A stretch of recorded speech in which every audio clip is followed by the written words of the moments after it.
a very interesting YouTube niche is productivity YouTubers who are, it's all about like managing your calendar and like how to get the most out of every minute and this kind of stuff. And it feels like on some level, people, it's actually very helpful to learn those things because those things are useful in managing yourself.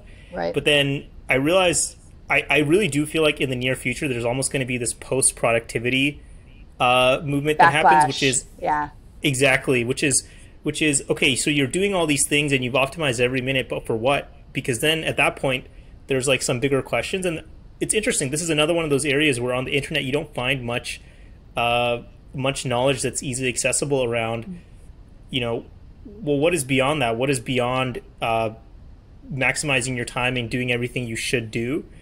And so I think these are the kinds of things where even on this podcast, I'm hoping to explore more is, can you expose different types of thinking that are beyond what gets the most views? Like I know, for example, these kinds of conversations, if they're longer, are not necessarily the ones that are most likely to receive the most views because not many people will sit for an hour and a half interview. Part of the solution to that is to cut clips and, segment things, which I try to do. But really part of the experiment of this whole thing is getting into some of the perspectives that are not easy to expose in like a 60-second clip because it's just not that simple. So I really appreciate you sharing your experience and touching on some of these topics because I also feel like, interestingly, in society, there's much more of a separation between folks of different age groups. So if you're in your 20s or 30s, a lot of people don't have friends in their 40s or 50s that they can actually call their friends. Right. I have one friend who has started a series of book clubs, and although the draw isn't that it's, kind of like intergenerational, one of the key themes about every club is that you're not going to just see people in their 20s. You'll see people in their 20s, their 40s, their 50s, their 70s, or even above that. And so that's also one of the things I was hoping to take is I feel like once you look at some of these things across different age groups, you can see them more in context rather than as like this subtle thing. Because you're worried about Forbes 30 under 30, and so are all your 10 other friends that are closest to you because they're all ambitious and they want to go do things as well. So anyhow, I wanted to say I really appreciate your perspective on these things and everything you kind of mentioned throughout this interview. Of course.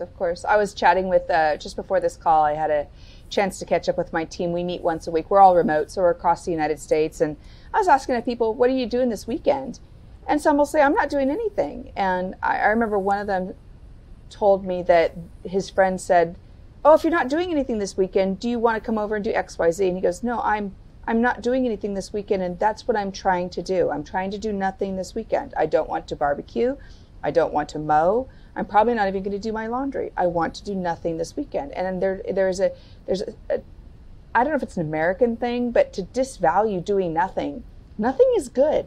Nothing is what boredom and nothing and pondering is what's actually going to make you hit 30 under 30, by the way. Because if you're constantly using every motor, every neuron to think, then there's no neurons available to go, I'll just ponder. Because it's the pondering that's going to take you to the corners that are going to provide something that's actually different. Downtime, away time, wandering through a museum, doing things you don't normally do, being in the nothing is where you're actually going to find the fodder that's going to make you more successful overarchingly so. Yeah, and I think it's also well documented that a lot of really interesting discoveries come when someone's mind is at rest and they're not specifically focused on something.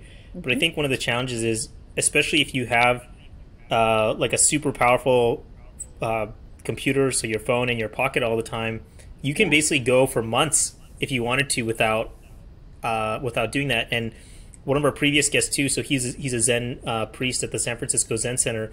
He mentioned that he had spoken to one person or one lady who mentioned that who was trying to get better at managing her relationship with technology. And she said, okay, the place I'll start is I'll stop watching Netflix in the shower.